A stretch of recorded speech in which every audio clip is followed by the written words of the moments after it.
Hello guys, your most welcome to the information world channel. आज हम इस video में बात करेंगे कि जो भी स्टूडेंट का सेंट्रल यूनिवर्सिटी ऑफ झारखंड में एडमिशन नहीं हो पाया था या वो काउंसलिंग के लिए नहीं आ पाए थे या उनका कास्ट सर्टिफिकेट में कोई प्रॉब्लम था जिसकी वजह से उनको जनरल में काउंट कर लिया गया, तो आप सभी के लिए एक बहुत बड़ा गुड न्यूज़ है। तो उससे रिलेटेड आज इस वीडियो में हम लोग डिस्कस करेंगे। तो वीडियो के एंड तक आप लोग बने रहें ताकि आपका admission central university of Jharkhand में हो जाए, क्योंकि फर्स्ट राउंड का काउंसलिंग खत्म हो चुका है। अब सेकेंड राउंड के काउंसलिंग के लिए नोटिस आया है जिसमें आप सभी लोग अपना पार्टिसिपेट कर सकते हैं, जिसके लिए आपको क्या क्या करना है, क्या क्या प्रोसेस है, इसमें देखते हैं। तो जैसे कि आप अपने स्क्रीन पर देख रहे हैं कि एक नोटिस आया, डिटेल्ड नोटिस, जिसमें बताया गया कि सेकेंड राउंड के लिए काउंसलिंग होगा वैकेंट सीट के लिए। जो काउंसलिंग डेट है वो आपका रजिस्ट्रेशन करने का सेकेंड राउंड के काउंसलिंग के लिए, तो आपका रजिस्ट्रेशन करने का डेट है 19 सितंबर से 26 सितंबर तक, मतलब 19 सितंबर से 26 सितंबर तक आप लोग ऑनलाइन रजिस्ट्रेशन कर सकते हैं।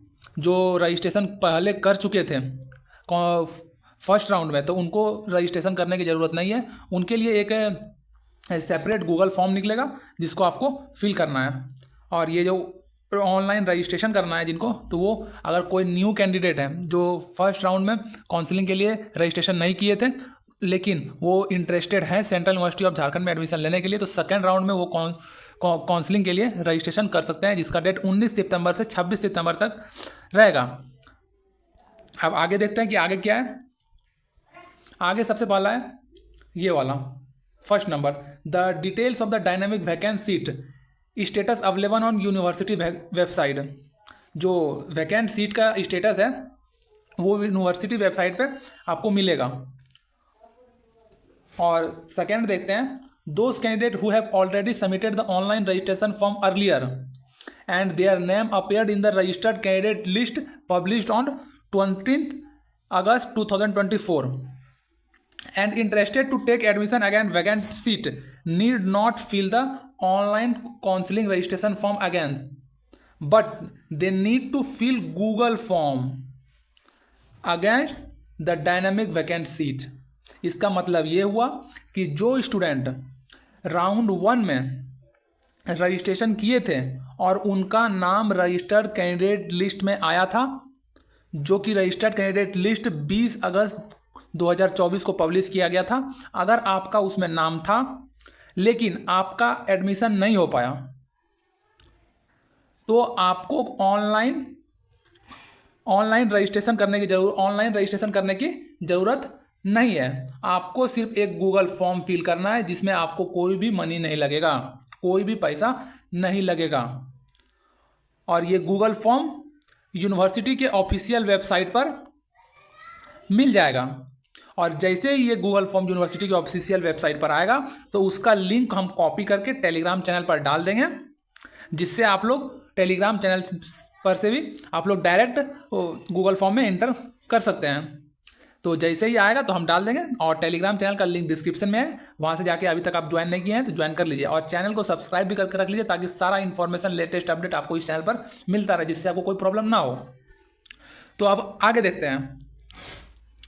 अब आगे क्या बताया गया है, those candidate whose name appear in the registered candidate list published on 20 August 2024 but not reported for document verification on maintained date and interested to take admission against vacant seat to need fill Google form available on university website। मतलब क्या हुआ कि जो भी student round 1 में registration किए थे और उनका नेम रजिस्टर्ड कैंडिडेट लिस्ट में आ गया था, जो कि 20 अगस्त को पब्लिश किया गया था, लेकिन वो काउंसलिंग के लिए या डॉक्यूमेंट वेरिफिकेशन के लिए नहीं आ पाए, और वो जो डेट आपको बताया गया था उस डेट पे आप काउंसलिंग के लिए नहीं आ पाए किसी कारणवश। तो बहुत सारे स्टूडेंट हमको कमेंट करके ऐसा भी बोल रहे थे कि हम काउंसलिंग के लिए नहीं आ पाए थे, बस नहीं मिल रहा था, ट्रेन का टिकट नहीं मिला, या और बहुत सारा प्रॉब्लम, तो हम नहीं आ पाए थे, तो मेरे लिए क्या है, अब हम कैसे एडमिशन लें। तो वही आपके लिए बताया गया। अगर आप काउंसलिंग के लिए नहीं आ पाए थे लेकिन आप इंटरेस्टेड हैं एडमिशन लेने के लिए, तो आपको कुछ नहीं करना है, कोई भी रजिस्ट्रेशन फॉर्म नहीं फिल करना है, सिर्फ आपको ये गूगल फॉर्म फिल करना है, जो कि यूनिवर्सिटी के वेबसाइट पर जल्द से जल्द अवेलेबल कर दिया जाएगा। और ये गूगल फॉर्म कब से अवेलेबल किया जाएगा, तो आपको हम स्टार्टिंग में ये बता चुके हैं कि 19 सितंबर से 26 सितंबर तक गूगल फॉर्म का लिंक एक्टिव रहेगा यूनिवर्सिटी के वेबसाइट पर CUJ के। तो उसका लिंक हम कॉपी करके टेलीग्राम चैनल पर डाल देंगे। जैसे ही आएगा तो आप टेलीग्राम चैनल से पर जाके उस लिंक पे क्लिक करके डायरेक्ट गूगल फॉर्म वाले पेज पर इंटर कर सकते हैं। तो टेलीग्राम चैनल भी ज्वाइन कर ले, लिंक डिस्क्रिप्शन में दिया गया है, और चैनल को सब्सक्राइब करना ना भूलें। अब बातें करते हैं लास्ट पॉइंट की, जिसमें बताया गया है कि जो भी स्टूडेंट किसी भी कैटेगरी से बिलोंग करते हैं, चाहे वो SC ST हो, OBC हो या EWS हो, वो डॉक्यूमेंट वेरिफिकेशन के टाइम पे अपना सर्टिफिकेट जो है कैटेगरी सर्टिफिकेट वो ऑथोराइज्ड, मतलब कि जो बताया गया था एक नोटिस रिलीज करके जिसमें बताया गया था ऑथोराइज्ड ऑफिसर से आपको सर्टिफिकेट बनाना है, जो कि सेंट्रल लेवल का होना चाहिए और गवर्नमेंट ऑफ इंडिया का होना चाहिए के फॉर्मेट में होना चाहिए। तो ये बात हम आपको बहुत पहले से ही बता रहे हैं कि आप CO लेवल का और RO लेवल का अगर कास्ट सर्टिफिकेट बना के लाएंगे तो आपको जनरल में काउंट कर दिया जाएगा। और इस बार भी ऐसा ही हुआ है और पिछले बार भी ऐसा ही हुआ था। इस बार तो बहुत सारे स्टूडेंट को जनरल में काउंट कर लिया गया है, क्योंकि वो RO लेवल और CO लेवल का कास्ट सर्टिफिकेट बनवा के लाए थे। लेकिन जो एक डिटेल्ड नोटिस दिया गया था CUJ की तरफ से कि किस किस ऑफिसर से आप बनवा के ला सकते हैं कास्ट सर्टिफिकेट, तो आपका वैलिड होगा, तो उसका हम PDF टेलीग्राम पर डाल चुके हैं, पिन मैसेज में है, जाके आप वहाँ पे देख लीजिएगा। और मेनली सारे स्टूडेंट को हम बता दें कि आप SDO लेवल का बनवा सकते हैं तो आपका वैलिड होगा, और वो भी गवर्नमेंट ऑफ इंडिया में होना चाहिए। और SDM लेवल का भी आप बनवा सकते हैं, वो भी वैलिड होगा, और DC लेवल का भी बनवा सकते हैं, वो भी वैलिड होगा। तो ये था लास्ट पॉइंट कास्ट सर्टिफिकेट से रिलेटेड। तो जो भी स्टूडेंट फर्स्ट राउंड में आए थे काउंसलिंग के लिए, लेकिन उनका कास्ट सर्टिफिकेट की वजह से उनको जनरल में काउंट कर लिया गया, तो उनके लिए भी एक बात बताया गया है कि आपको, अगर आप अभी भी इंटरेस्टेड हैं CUJ में एडमिशन के लिए, तो आप अपना कास्ट सर्टिफिकेट अच्छे से बनवा लें जो कि वैलिड हो रहेगा। और तो आपको सजेस्ट करेंगे कि आप SDO या DC लेवल का ही बनवा के लाएं, ताकि आपको कोई प्रॉब्लम ना हो। और जब आप SDO और DC लेवल का बनवा लेंगे तो आपको गूगल फॉर्म फिल करना पड़ेगा, जैसे कि यहाँ बताया गया है, जिसमें आपको कोई पैसा नहीं लगेगा। ये उन स्टूडेंट के लिए गूगल फॉर्म फिल करने का हम बात कर रहे हैं, जैसे इसमें बताया गया है कि जो पहले रजिस्ट्रेशन कर चुके हैं, और जो स्टूडेंट पहले रजिस्ट्रेशन नहीं किए हैं तो उनको न्यू रजिस्ट्रेशन करना होगा और फी पेमेंट करना होगा। लेकिन गूगल फॉर्म के लिए शायद कोई फी नहीं लगेगा। अब बात करते हैं क्या शेड्यूल रहने वाला है। तो जैसे कि यहाँ बताया गया क्या शेड्यूल रहने वाला है, तो जैसे कि आप लोग देख सकते हैं अपने स्क्रीन पर, display of dynamic vacant seat. अब बहुत सारे स्टूडेंट के मन में सवाल होगा कि कितना सीट वैकेंट है किस किस कोर्सेज में, तो उसका आपको बताया जाएगा 18 सितंबर को कि किस किस कोर्सेज में कितना कितना सीट वैकेंट हैं। तो आप लोग 18 सितंबर तक वेट कीजिए और देखिए कि 18 सितंबर को एक नोटिस आएगा जिसमें बताया जाएगा कि किस किस कोर्सेज में कितना कितना सीट है। तो उसका वीडियो भी हम बना के अपलोड कर देंगे, तो चैनल को सब्सक्राइब करके रखें ताकि सबसे पहले आपको नोटिफिकेशन मिल जाए कि कितना सीट वैकेंट है किस किस कोर्सेज में।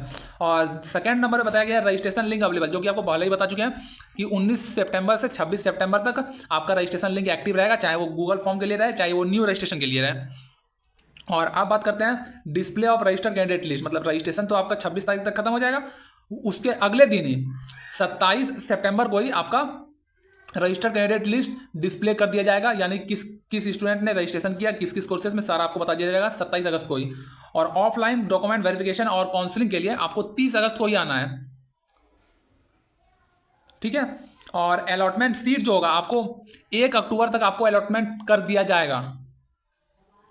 तो ये बहुत स्पीड प्रोसेस हो रहा है। तो अगर कोई भी स्टूडेंट का एडमिशन नहीं हो पाया है तो वो 19 तारीख तक वेट करें और 19 तारीख को अपना गूगल फॉर्म फिल कर दीजिएगा अगर पहले रजिस्ट्रेशन कर चुके थे तो। और अगर न्यू स्टूडेंट हैं जो कि पहले रजिस्ट्रेशन नहीं किए थे और इंटरेस्टेड हैं कि CUJ में एडमिशन ले, तो आप 19 सितंबर से 26 सितंबर तक एक रजिस्ट्रेशन लिंक एक्टिव होगा यूनिवर्सिटी की वेबसाइट पर, तो वहाँ पे आप जाकर अपना रजिस्ट्रेशन कर दीजिएगा।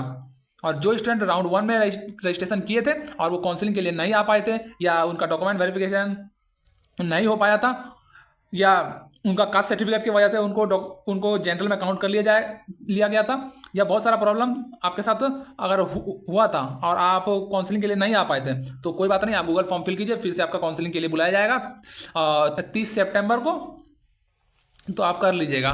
तो इस वीडियो में इतना ही। तो चैनल को सब्सक्राइब कर ले और टेलीग्राम चैनल ज्वाइन कर ले, जहाँ ये PDF हम टेलीग्राम चैनल पर डाल देंगे, तो वहाँ से आप जाकर इसको डिटेल में पढ़ लीजिएगा अच्छी तरह से, ताकि इसमें हम तो ज़्यादातर तो बातें हम इसमें समझा चुके हैं, तो इसमें आपको कोई प्रॉब्लम होने वाला नहीं है। लेकिन फिर भी आपको ये PDF चाहिए तो आप टेलीग्राम चैनल को ज्वाइन कर ले, लिंक डिस्क्रिप्शन में है, वहाँ ये PDF हम डाल चुके हैं। पिन मैसेज में आप जाकर देख लीजिएगा। और ये रहा शेड्यूल कि कब कब क्या क्या होगा। तो इस वीडियो में इतना ही, तो मिलते हैं अगले वीडियो में। तब तक के लिए चैनल को सब्सक्राइब करके रख ले ताकि आपको कोई भी प्रॉब्लम ना हो। तो मिलते हैं अगले वीडियो में, तब तक के लिए थैंक यू।